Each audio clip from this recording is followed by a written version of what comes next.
Well, there it is. Unsurprisingly, Liverpool have won. Unsurprisingly, Liverpool have found a way yet again. That is now 5 wins from 5 at the start of the season in the Premier League, and they have won the Merseyside derby. Now, winning 5 out of 5 is huge. Winning in Europe is huge. But there is something really poignant about winning the Merseyside derby, particularly when it's Everton in this vein of form. I think a lot of people were looking at this fixture thinking that this could be the moment that Liverpool slip up. They've been identifying a vulnerability in this Liverpool team, a vulnerability, by the way, that I don't necessarily think exists, but they've been identifying a vulnerability in this Liverpool team, and they are saying that a team like Everton could be the kind of team to make that count. This could be the moment. Jack Grealish, David Moyes, this Everton team have got a real verve about them at the moment. They're riding high in the Premier League table, and this could have been the day where they exploit the Liverpool weakness. And don't get me wrong, there was a world in which that could happen. I thought Jack Grealish was masterful playing on that left-hand side. I thought he was brilliant. But Liverpool were excellent. Liverpool, yet again, unsurprisingly, were excellent. I mean, that first half an hour, they were just so good. Like the way that they opened the game. The first 30 minutes of the game, Liverpool were masterful. It was one of the best moments that Liverpool have had this season, I think. The quality of the goal. I mean, look, I will give an honourable mention to Jack Grealish today. I love Grealish. Anybody that watches me regularly will know quite how much I love Grealish and quite how highly I rate him. But Ryan Gravenberch is the governor. Ryan Gravenberch is one of the best midfielders in the world in his position. He has re-emerged, redefined himself. And do you know who deserves so much credit for this evolution of Ryan Gravenberch? We have to now talk about the absolute boy that is Arne Slot. That's what we need to talk about, because a year ago, in the transfer market, Liverpool made no manoeuvres. They bought Chiesa, but they made no real manoeuvres. Previously, you think about the players that they'd missed out on in midfield. They missed out on Moises Caicedo. They missed out on Romeo Lavia. They missed out on Jude Bellingham. And people were laughing at Liverpool. They look like idiots now, but they were laughing at Liverpool. They were saying, oh, Liverpool can't sign anyone. They can't get the signings over the line. Their midfield is in big trouble. And ultimately, they will not succeed because of the midfield. You looked at the players that they had in the middle, and ultimately, Arne Slot didn't really have a midfield capable of winning a league. That was kind of the argument. And what did Arne Slot do? Did he panic? No. Did he delve into the transfer market and sign somebody at an extortionate rate? No. What did he do? He managed his way out of the problem. He coached his way out of the problem. And Ryan Gravenberch somehow became the solution. And that is what nobody expected. Ryan Gravenberch, a very good player now, but it's not easy to say this about a player that's so good now. But let's remember who Ryan Gravenberch was. He was a player who was on the periphery of Liverpool. Jurgen Klopp didn't love Ryan Gravenberch. That's not an extreme thing to say. When Ryan Gravenberch was at Bayern Munich, was he particularly well thought of? Was he particularly desired? Was there a queue of clubs desperate to sign Ryan Gravenberch? I don't think there was. So Ryan Gravenberch was just a good player in the Liverpool squad, and I don't think any Liverpool fan would have been particularly fussed about Ryan Gravenberch, and I don't think any Liverpool fan would have been suggesting that Ryan Gravenberch could be the solution. What does Arne Slot do? A man who sees football on a different plane. A man who can identify talent at a ridiculous level. He looks at his squad. He thinks about the way that he wants to play. He wants to borrow from Klopp's system, but he wants to, crucially, do it with his version of Dutch control. And he identifies Ryan Gravenberch as the solution. We don't need to sign Jude Bellingham. We don't need to sign Moises Caicedo. We don't need to sign Romeo Lavia. We don't need to make a stopgap signing. We have the players. Coaching your way out of a problem is such an identifiable quality of an elite level manager. Being that kind of manager is just unreal. And you look at what Ryan Gravenberch did today. You look at the kind of midfielder that he has become. The quality in that goal. Mate, the quality in that goal, it is up there with some of the best that you will see this season. Like, Liverpool have now scored in 39 straight Premier League games. That is a new club record. That is Arne Slot breaking records at the club. Records that belong to Klopp. Records that belong to Shankly. Records that belong to Paisley. Records that belong to Dalglish. Now belong to Arne Slot. Like, look, I don't rate Jurgen Klopp as high as everybody else. I think he's a very good manager, but I don't necessarily rate him as highly as everyone else. This is different. This Slot version of Liverpool is so different. Arne Slot is actually one of the best managers in the world at the moment. I think you could easily argue that Arne Slot is the best manager in the Premier League. And I would make that case. I would make that case. Arne Slot is one of the best managers in the world, and he is the best manager in the Premier League.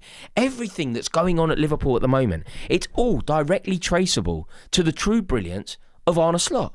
The reason that Liverpool are this resilient, the reason that they're this dogged, the reason that they fight until the bitter end, the reason that there is this version of Sir Alex Ferguson's Fergie time in this Liverpool team, do you know what it is? It's Arne Slot. It's slot time.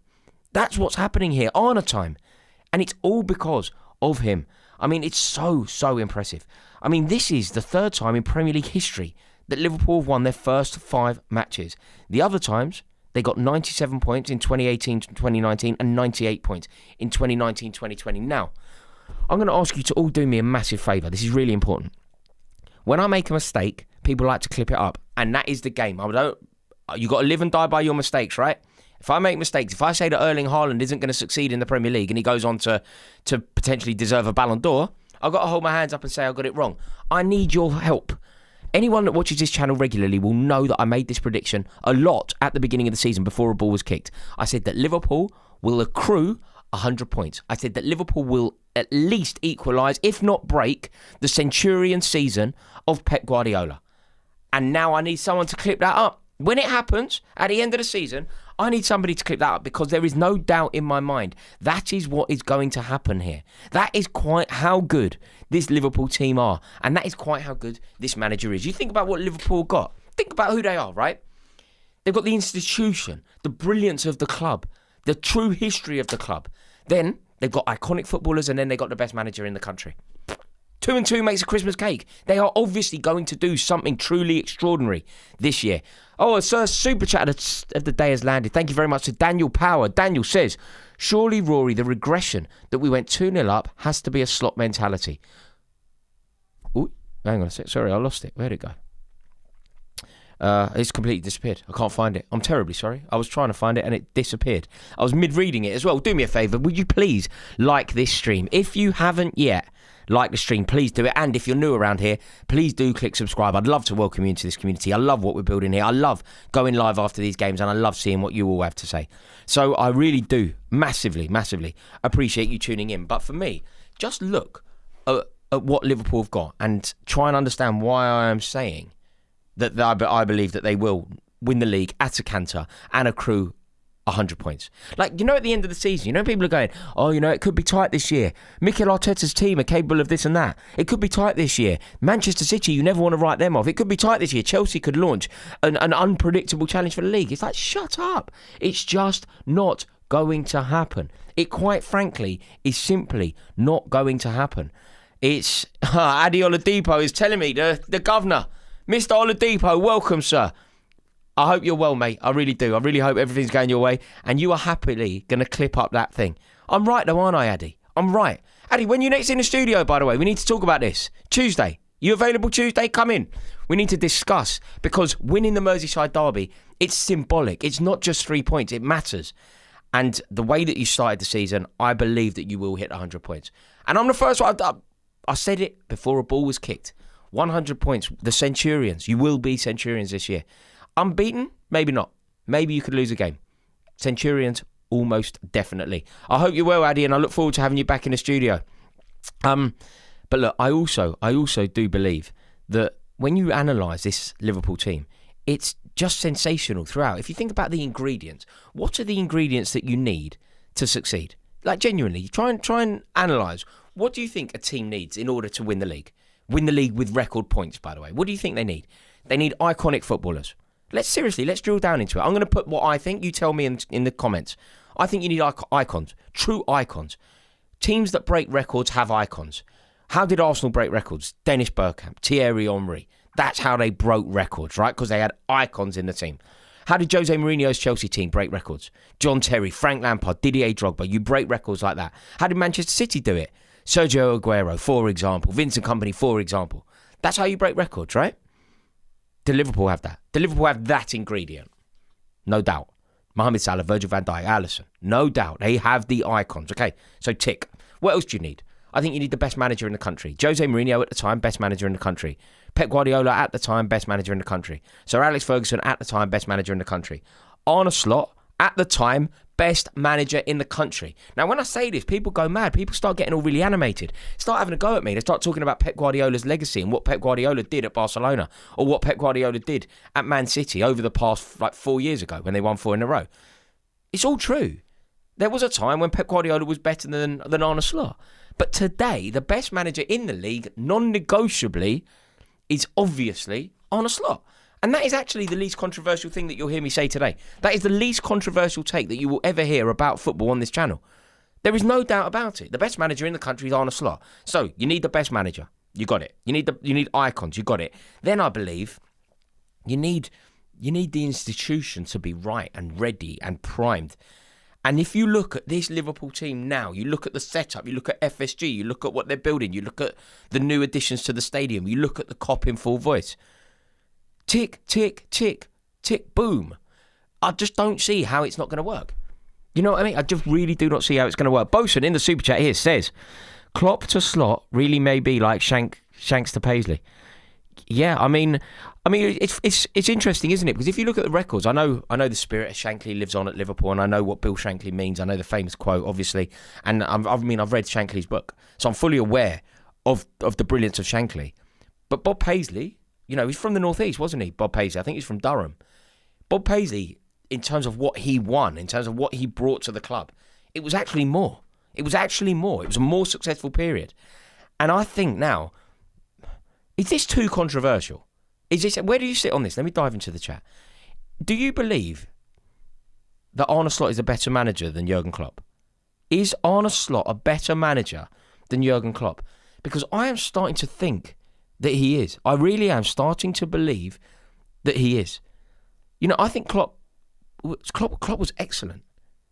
But there's something different about Slot. There's something different about the way that he does it. There's something different about there's something different about this Liverpool team. When you think about this Liverpool team now, they're just brilliant. Hell no. Okay, hell no. Okay, we're going to put it to a vote. We're going to do a vote. Is Jurgen Klopp, who's better, Jurgen Klopp or Arne Slot? Who is a better manager? Klopp is currently winning. See, I would be inclined here to say Slot, but I will. Okay. This is still running, but Klopp is running away with it. It's 2/3 in favour of Jurgen Klopp.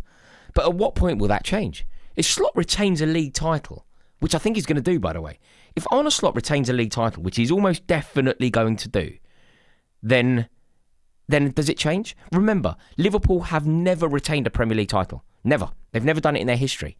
Slot could do it in his first 2 years. Retaining a title in his first 2 years in the country. Taking over a team that weren't expected to win the league, taking over a team that weren't really comparable to the best teams in the league, taking over a team that didn't spend any money, you win the league at a canter in your first year. You then retain it for your second year. Retention. Retaining a league is so difficult. Do you know how many fantastic managers have never retained a league title? Do you know how many? The great Arsene Wenger never retained a league title. Jurgen Klopp never retained a league title. Carlo Ancelotti never retained a league title. Arne Slot is going to do it in his debut 2 years. Mate, he's going to do it in his debut 2 years. And remember what it means to the history of Liverpool. Liverpool done it. But they haven't done it since the mid-80s. The early to mid-80s is the last time that they won and retained a league title. Like 40 years ago. 40 years it's taken Liverpool to do it. It's taken Slot 2 years. Look, I respect the views, and I appreciate you. I appreciate what you're saying. Do you know what? There's a great quote there which actually sums it up. Patrick Donahue basically says time will tell. But I'm inclined to say that if he wins it in his first year, retains it in his second year, perhaps marries it up with the European Cup. Like Liverpool favourites for the European Cup as well, aren't they? Like winning that game today, I think it's massive. I really do. I'm going to go back into the super chat here now and say, Adam Smith says, we're going up the borough. Love all your content and agree with your old school views. Just how good is Cole Palmer? Mate, I don't know if you saw, I don't know if you follow me on social media. My little goddaughter was mascot at Middlesbrough last night. I was delighted to see you win. Thank you very much, Adam. Really appreciate the support. And you're right, Cole Palmer is world class. Mew says, there is still one more ingredient for a Centurion campaign. Is there a team that can push Liverpool to a Centurion season? What a good point. What a good point. There is not. But I am going to make a bold claim here, and I don't think it's needed. I know what you're saying. You're saying that the reason why Manchester City hit 98 points that season to win the league is because Liverpool hit 97. The only reason that they hit 98 was because they hit 97. You force one another to win games. And maybe you could easily argue that Slot's team last year could have broken the 90-point barrier if they had to. But they obviously had the league sewn up by, March? They went away to Brentford. Do you remember Darwin Núñez scoring at Brentford? That was a day, in my opinion. Everybody's got their own line in the sand here. When they went away to the G-Tech, that's when they won the league. So they had nobody pushing them. Maybe you could argue that Slot's team last year could have hit 90 if somebody was pushing them all the way along. I don't think this Liverpool team are going to need it. I honestly don't believe that this Liverpool team are going to need somebody to do that, because I think that they have it. I think that they have that determination and desperation to win. Like Manchester City won the league by 19 points in that Centurion season. What do you think to that? Like, Manchester City, when they hit 100 points, they were competing against themselves. Mohamed Salah will compete against himself. He will test himself against the very best. That is he. Virgil van Dijk wants clean sheets. He doesn't want clean sheets because of anyone else. He doesn't want clean sheets because of what Mikel Arteta's doing. He wants clean sheets because he's testing himself against himself, the very best. Do you know these athletes? They just have that desperation to succeed in the way that I just don't think that our brains can understand. The Centurions hit 100 points. They won the league by 19 points. They didn't care what was going on elsewhere. Can I ask you, by the way, I love going live like this. Would you please click subscribe? If there are 100 of you, literally exactly 100 of you, that aren't subscribed, we could go to 362, which would be an honour to go live. If anyone's watching and not subscribed, please click subscribe. I'd love to welcome you into this community. Going back into the super chat here. Mew, by the way, Mew, that was a good point. But this is the beauty of football, man. You say, is anyone going to push them along? And then you've got to remember the history on it. So this is why I love it. It's didactic. We all learn from one another. Really, really interesting. Saritha says, Shankly Paisley to Klopp Slot comparison works because Klopp rebuilt Liverpool as Shankly did. Time will tell if Slot really is Paisley. Yeah, I mean, it does feel like that. It does feel like the baton has been handed on. But this Slot team, to me, it just feels like a more complete team. I never really felt, and I know this has a lot to do with Guardiola, but the Klopp team was brilliant, but it always felt like it was second best. Even when it won, it wasn't favourites. I've predicted Liverpool to win the league and hit 100 points at the beginning of the season. I think Slot's a genius. I really do. Like, I spoke about this at the beginning of the video, but I think it's important to hit this again. Look at what he did to Gravenberch. You know, if you want one example about how brilliant a manager is, you can often use one example to demonstrate their total brilliance. So, for example, if you wanted to talk about Fergie's brilliance, you can use one example. You talk about the way that he kind of redefined himself throughout the eras. You know, he won the league in how many decades? 3? It's amazing, right? He won the league in 3 different decades. It's just one example to show how good he was at everything else. If you want to talk about Mourinho, you talk about what he did, maybe Chelsea's back line conceding 15 goals. One example to demonstrate it. If you want to say, I think Arne Slot is a genius, and I could literally write you a list of 100 things at what he's brilliant at. I could literally do that. I could do it right now. I could go bang, bang, bang, bang, bang, bang, bang, and write a list of all the things he's good at. If I were to say one thing to just show you how much better he is than everyone else in the league at the moment, I'd say Ryan Gravenberch. Gravenberch was not particularly loved at Liverpool. He certainly was on the periphery at Bayern Munich. And now he's become the best midfielder in the world in his position. That's managerial. Arne Slot looked at his squad. He saw a deficiency in midfield. They didn't run to the transfer market. They'd already missed out on Bellingham, Lavia, Caicedo, whoever else in the middle. He just looked at his squad and he's like, I can fine-tune that geezer, Ryan Gravenberch. I can fine-tune him. I can put a little spin on him. I can sprinkle my version of Stardust upon him, and I will make him the best in the world at what he does. That's a manager, mate. That is a manager. Very interesting, Saratha. Appreciate your support and super chat. Robbie Prince says, no Slot evolution without the Klopp revolution. Yeah, I agree. I certainly wouldn't say that Klopp hasn't played his part. The question I'm asking is the Slot legacy going to blow the Klopp legacy out of the water?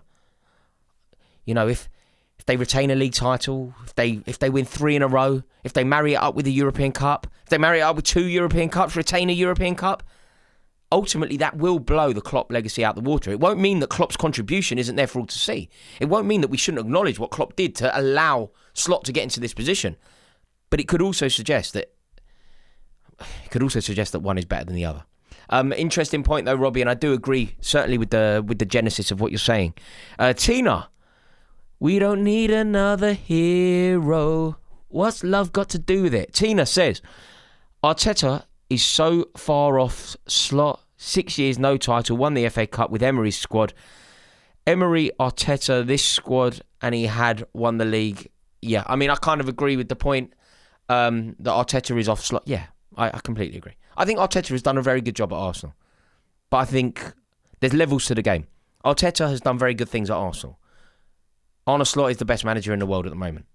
They're two different things. They're completely different things. You know, in the Venn diagram of the two managers, this is Arne Slot's Venn diagram. This is Mikel Arteta's. There's no grey area. They don't really manage in the same sport. They don't really play the same game. Arne Slot sees the world in a different way. Arne Slot is viewing football through a different lens altogether. And that's not me saying I don't... Look, I think Mikel Arteta is certainly top 5 managers in the Premier League. Maybe top 4, maybe top 3. I haven't really thought about it. But he's just not Slot. He's just not part of the Slot conversation. I just don't think he's anywhere near the Slot conversation. But I'm inclined to agree with you, Tina. Snaggy. Rory, big fan. From what we were to what we've become under Klopp was absolutely unreal. Yet Slot can take us to heights untold. Yeah, I'm in agreement. Do you know what? That's kind of the point. That is kind of the point that I'm making here. That's sort of it. There is no doubt that Jurgen Klopp hasn't played his part in allowing this to happen. And his place on the Kop should be there forever. You know that flag with Jurgen Klopp's face? That should be there forever. I'm not suggesting that he hasn't. Obviously, he's the best manager that Liverpool have had in the Premier League era up until Slot. You know, like they've got the Benitez one, haven't they? They've got the Benitez one. And obviously Jurgen Klopp is 10 times the manager that Rafael Benitez ever was. I just think Slot is the governor. I really do. I think Slot really is the main man. Snaggy, massively appreciate your super chat there, and I am inclined to agree with you. I am inclined to agree that this is just different. I mean, do you know this whole video? I've spoken about Slot a lot. I think what we need to do really is talk about Gravenberch. I mean, the coolness of that finish. The calmness. It's that Dutch thing, isn't it? You know that Dutch control? You know when there is a frantic, furious, aggressive atmosphere? The Merseyside derby. There is a real antipathy between Liverpool and Everton now. Like, we know when I was a kid, I went to university in Liverpool. Like, I've been to a Merseyside derby. I've actually been to one because I was a steward, can you believe? And when I went, so obviously I was at university years ago, it wasn't the same. It wasn't as aggressive. There was a sort of unity between the city, and I don't think that Liverpool and Everton had the hostility that they have now. Now it's a spiteful atmosphere. Spiteful, hostile, aggressive. And you look at the game, it was played in a fractious way. It was played in a really, really pulsating way. Heavy tackles, heavy moments. Virgil van Dijk, do you remember right at the end of the game? You see Virgil van Dijk, like, lay it back to his keeper in a really bad way. That's not Van Dijk, is it? The reason that happened was because Liverpool were on the brink of securing a brilliant 3 points, and the occasion is massive, and Virgil van Dijk got slightly caught. I'm not having a pop at Van Dijk here. That happens to anyone. And what I'm saying is, I'm using it as an example to demonstrate the magnificence of the fixture. The Merseyside derby matters. It's about as aggressive a game as Liverpool will face at home. Who was cool? Who wasn't affected at all? Who was basically playing football with his 5-year-old in his garden? It's like me doing kick-ups with my little kid Clementine. It's like me Ryan Gravenberch. All so easy. Such a cool head. In such an anxious moment. He was just calm. And I don't know if it's a Dutch thing. I don't know if it's just a him thing. I don't know if it's an Arne Slot thing. It's just truly brilliant. And I think it's well deserved, because this time last year, I don't think that we necessarily spoke about Gravenberch. I think Gravenberch sort of went a little bit unnoticed last season, whereas this year he is getting the praise. Like, he has been totally reinvented as this deep-lying midfielder, and he has become the best deep-lying midfielder in the country. That's what he's become. Possibly the world, Is there a team in world football? You probably watch more European football than me. Does Ryan Gravenberch start for Real Madrid? Probably, yeah. In fact, definitely, yeah. Does Ryan Gravenberch start for Barcelona? A little Pedri's an half a good player. But does Ryan Gravenberch start for Barcelona? Yeah. Bayern Munich, undoubtedly, his former club. Does he start for Man City? No doubt. Does he start for Arsenal? Yeah, better than Zubimendi, yeah, no doubt. Like, he has become one of the best. And I honestly think that when we talk about Liverpool, we will always go Virgil van Dijk. We will always go Mohamed Salah. We will, certainly on this channel with me, Arne Slot. I wonder if I'm getting it all wrong. Are we all getting it all wrong? Should we literally sit down, talk about Liverpool and go like this? Ryan Gravenberch. Should we do that? Like, you saw Adi Oladipo, my good mate, if you watch the channel regularly, Adi Oladipo's off and on. Big, like, Liverpool fan, drives me mad, gobbing off about Liverpool, like on my WhatsApp group and all that. When he's in here, he's coming in to do a video on Tuesday. Do you think I should be sitting down and not going Salah, not going Wirtz, not going Isak, not going Slot, but actually saying Ryan Gravenberch? It's about you. It's about Gravenberch. It's about the importance of what he does to the team. Like, on some level, you kind of think, is he comparable to the most important players in the team? Like, I really do. I just think he's so good, so effortless, so perfectly balanced, and he's excellent and kind of both defences. He gives his own defence so much, and he causes the opposition defence so many problems. Like, the vision for that goal, it really was just truly unreal. And I think that you could easily argue now that he's becoming the most influential player in the Premier League. At any club, you know the impact that Rory was having on that Man City team when they were winning the European Cup. I think it's kind of comparable to that. You know, in a game that was as fraught as it could be, Everton were good, by the way. Everton deserve a mention here. Like, Liverpool deserve a super mention because Everton were good. It's not like they played an Everton team under Sean Dyche where they didn't know what day it was. This David Moyes Everton team rallied. They made Liverpool fight. 5 consecutive wins in the Premier League isn't easy. And Everton made sure that Liverpool had to fight for every single moment of it. But ultimately, the derbies, or most derbies, are going to be won and lost by moments of brilliance. When the teams, it's not really about the chasm in quality of the teams, because there is an equaliser in atmosphere because of the occasion. Form goes out the window. Playing ability goes out the window. This is Tarkowski versus Salah, and it's going to be hate-filled. Like, this is Kirkes putting in heavy challenges. This is Jack Grealish doing brilliant things. Didn't Jack Grealish play well? That header from Kirkes, at the end, Jack Grealish sort of looked on his own, and I was watching the game, and I was like, no one's moving for Grealish. He's got nothing to do here. Grealish kind of cuts in, cuts out, takes time, and he puts over this cross, and it's going into the far post, and you're just like, that has got a goal written all over it. Kirkes somehow puts his neck on the line, puts his head on the line, puts his body on the line, gets a nick on it. It really, really was.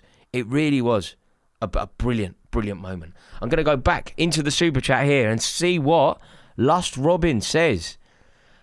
I can't see Salah and Isak playing in the same team. Whoa. Tranquilo, my friend. Tranquilo. You're about... I promise you, you're about to see a partnership of all partnerships. You're about to see something truly historic. Do not stress. The cream will always rise to the top. These two players undoubtedly will get it right, and they will play together. I promise you. I haven't even read the rest of your super chat, Robin. Forgive me. You said, I can't see Salah and Isak playing in the same team. Salah won't pass to Isak and influence to Dom to do the same thing. Robin, I'm just thinking of one moment here. Salah was offside in the end and Tarkowski made an amazing block. But about 5 minutes from the end of the game, did you see the Isak through ball to Mohamed Salah that 9 times out of 10, Salah will have timed his run a little bit better. The ball will have been played at a little bit better timing and he'll be onside. And 9 times out of 10, Salah gets his shot away before Tarkowski comes in. Tarkowski is one of the very few. At that very particular skill, Tarkowski is one of the best defenders in the country. I'm not saying he's one of the best. Calm. People go mad about things like this. At that particular skill, a last-ditch challenge, a moment of bravery, Tarkowski is one of the best in the country at that.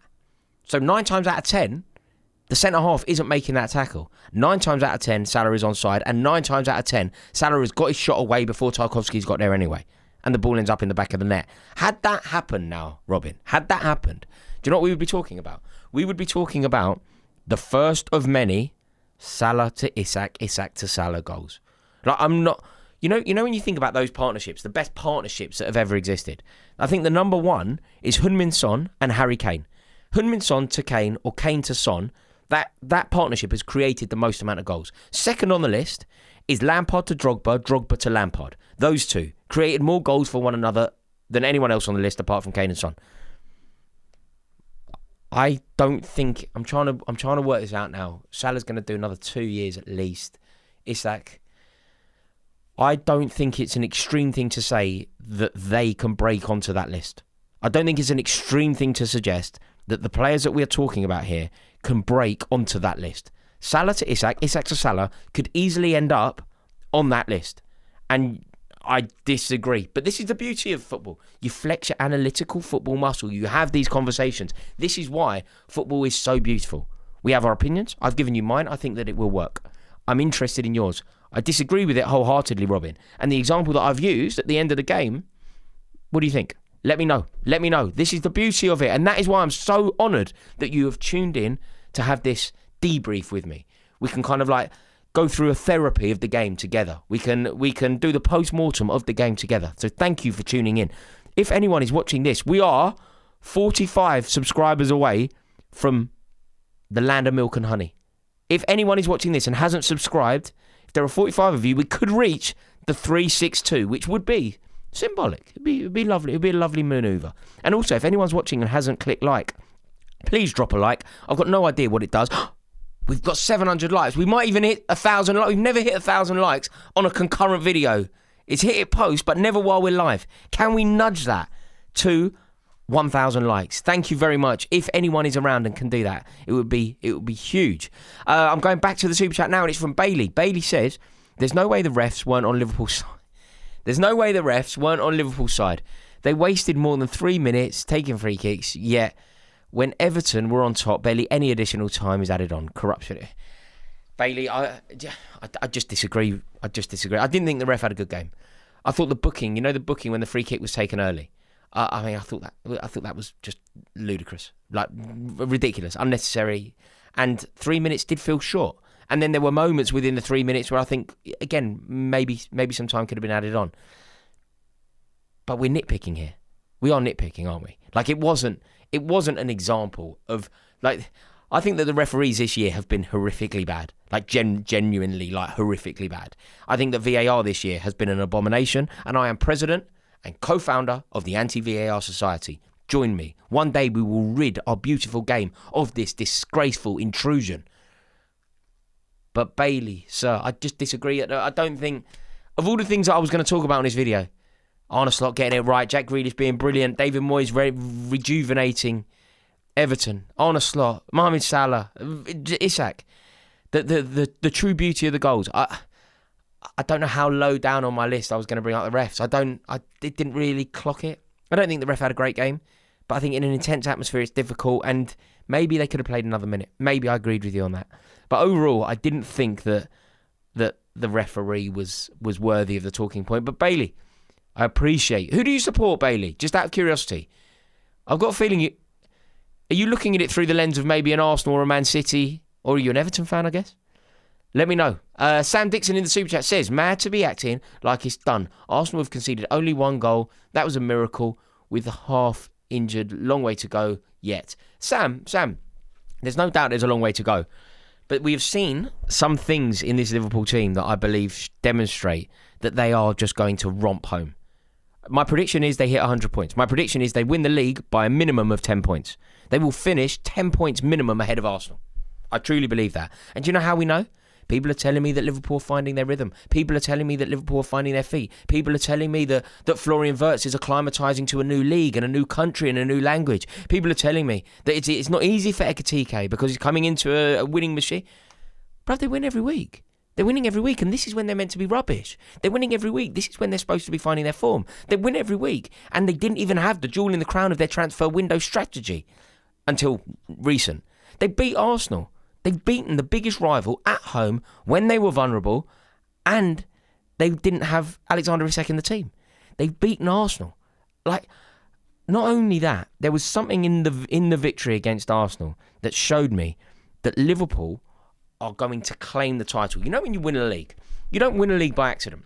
Do you know what you can't do? You can't defend your way to a league title. You know what you can do? You can defend your way to a cup, can't you? You can almost defend your way to a Champions League. Chelsea under Tuchel, we defended our way to a Champions League title. You know, that defence, Thiago Silva, Rudiger, Azpilicueta, defended our way to a trophy.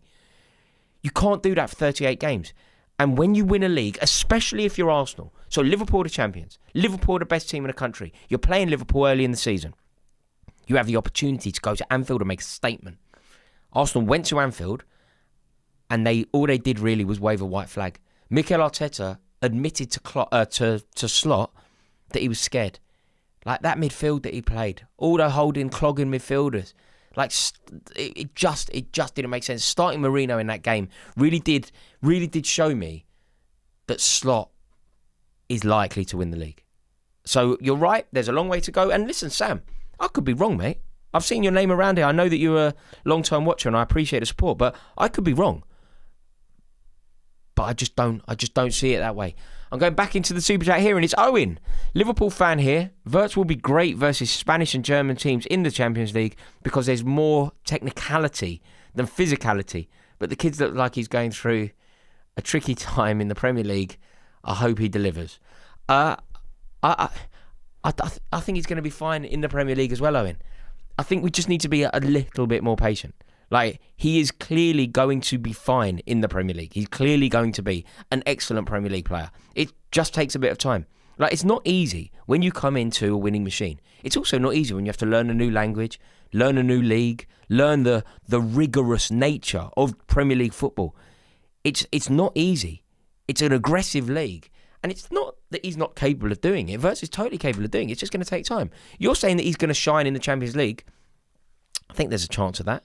I mean, there are examples of that happening in the past, aren't there? One, Sebastian Veron, for example. When Veron was playing at either Chelsea or Manchester United, his form in the Champions League was always better than his form in the Premier League. But I think Wirtz is going to be a brilliant Premier League player. I really do. I don't really see any cause for concern. It's just natural. It's just natural that it's going to take a bit of time. 5 games in. Remember, he only met Mohamed Salah 6 weeks ago, or whatever. 2 months ago. He's only met him. Like, they now got to be teammates, link up, develop a telepathic understanding. It's going to take time, and that's why I'm saying, to go back to Sam Dixon's point in the Super Chat, that's why I'm saying that they're almost more likely to win the league, because when this telepathy between Wirtz, Salah, Ekitike, Isak actually lands, that is when they're going to be unstoppable. And they're actually unstoppable now when it hasn't landed. So do you know what, Owen? I think that it's going to be just fine. I really do. And anybody that's still asking questions about why Liverpool can go in the same game from looking really good to then looking vulnerable. And we saw it today, the first half hour compared to the last 15 minutes. We saw it today. We've seen it in Europe. How can they look so good when they're drawing the game and so vulnerable when they're winning the game? These are questions that do need to be answered. But the reason that I don't see it as an issue, the reason that I don't think that Liverpool are going to struggle, the reason that I do think Florian Wirtz is going to shine is because Arne Slot is going to work it out. Arne Slot is going to get it right. There is no doubt in my mind that Slot will work out a way of getting this right. And, you know, anybody saying that Liverpool clung on against Everton or whatever, it's true. It's a derby. It's so difficult to win a Merseyside derby. Even though Liverpool regularly win it, it's one of the hardest games that Liverpool will play this season. So now, think about this. I'm about to make a really good point. And this now goes back to Sam Dixon, who's suggesting that there's a long way to go. I'm going to name some of Liverpool's hardest games in the season. In the whole season, the hardest games that they will play. Newcastle United away from home under the lights, considering everything that happened in the summer, considering that Newcastle are a good team in the Champions League, considering the hostility. Eddie Howe can't even say the word Liverpool. You go to St James's Park, off the back of all of that, it's like the fuse is lit. One of the possibly, on some definition, the hardest Liverpool game away from home. I think that's fair. The hardest game that Liverpool will play away from home this season, St James's Park. And they did it under the lights when it's always more intense. And they did it very early in the season when it was all so fresh and raw. And they won. Another really hard game that Liverpool will play this season. Arsenal at home. Arsenal. They're playing Arsenal, their biggest rival. The team that need to go and win the league. The team that need to go and make a statement and capture the Premier League title. They played them.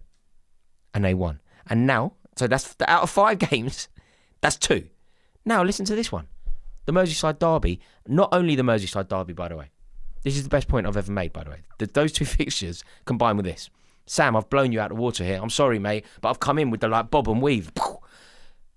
Not only did they play Everton today, not only did they play the Merseyside derby today at 12 o'clock in the morning, they played it off the back of a European game. Do you know how difficult it is to succeed in the Premier League when you've played in Europe? They had the last-minute drama, the emotional drain, the physical drain of beating Atletico Madrid in the way that they did. They then marry up that victory with an early kickoff and they win it.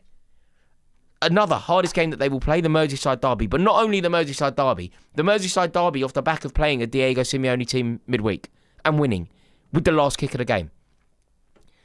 5 games in. 3 of the hardest games that they will play. You know, if you made a list of the hardest games that they will play this season, I think 3 of the games that they played this season would all be in the top 5 of the hardest games they will play this season. Is that fair? Is that fair? I honestly think it is. Let me go back into the super chat here. Aidan O'Keefe says, time needed. Name one team that signed 5 starters and it worked 100% immediately. I can name one team that named 5 starters, that brought in 5 starters, it worked 100% immediately. Liverpool under Slot. Played 5, won 5. I don't understand what's going on with everyone. Liverpool clung on against Everton. Liverpool were lucky against Everton. It's a derby. And in that derby, you have that delightful strike from Ryan Gravenberch. And ultimately, Liverpool remain perfect. Perfect. I'm talking about the results. Perfection. So you can argue about before. I just don't see it. Anyway, Aidan O'Keefe says, time needed. Name one team that shows 5. Right, okay, I've named it. Maka is needed to control the midfield. Great take on your shows. Aidan O'Keefe, you're very kind, sir. I really do appreciate it. And you are right. You know, Alexis McAllister's an excellent player, and you could say that he's needed to control the middle. But I thought Gravenberch is that. Gravenberch is a metronome. Moments of quality in one box, moments of brilliant defence in another box. I just don't necessarily see it the way that everybody else seems to see it. And when you think about the threat, like, what's the biggest threat to Liverpool? I don't think it's Arsenal. I don't think it's... Maybe you could argue that it's themselves if they... I just think that they are genuinely going to be absolutely fine. Really, really superb. Now, I really hugely appreciate you tuning in. If anyone is watching this and hasn't clicked subscribe, we are 19 subscribers away from reaching the 362. If anyone is watching this and hasn't subscribed, please consider doing it. Really helps me out, and I would love to welcome you into this community. If you've enjoyed the video even a little bit, why not drop a like on what we've seen so far? I hugely appreciate you tuning in. I'm going to go and watch some more football now, so I will see you a little bit later. We'll be live straight after the Chelsea-Manchester United game, so make sure that you come along. I'd love to see you there. Drop a subscribe. You'll get the notification when we're live. Ta-da.